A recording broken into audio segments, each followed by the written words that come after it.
জাতীয় নির্বাচনে নারীদের নিরাপদ এবং অর্থবহ অংশগ্রহণ নিশ্চিতের আহ্বান জানিয়েছে জাতিসংঘ। নির্বাচন ঘিরে নারী বিদ্বেষী সহিংসতা, হয়রানি আর ভীতি প্রদর্শনের বিরুদ্ধে জিরো টলারেন্স নীতি গ্রহণে সরকার, রাজনৈতিক নেতা, দল ও তাদের সমর্থকদের আহ্বান জানিয়েছে সংস্থাটি। বুধবার বাংলাদেশের জাতিসংঘের ওয়েবসাইটে এক সংবাদ বিবৃতি প্রকাশ করা হয়। এখানে নারী সংগঠন এবং সুশীল সমাজের পক্ষ থেকে নারী প্রার্থী ও ভোটারদের বিরুদ্ধে সহিংসতা ও হয়রানির উদ্বেগ তুলে ধরা হয়।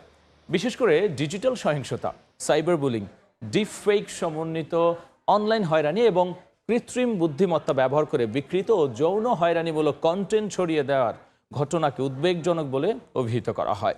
রাজনৈতিক নেতা, অধিকার কর্মী, সাংবাদিক ও মানবাধিকার রক্ষাকারী নারীরা এ ধরনের হামলার শিকার হচ্ছেন বলেও সেখানে উল্লেখ করা হয়।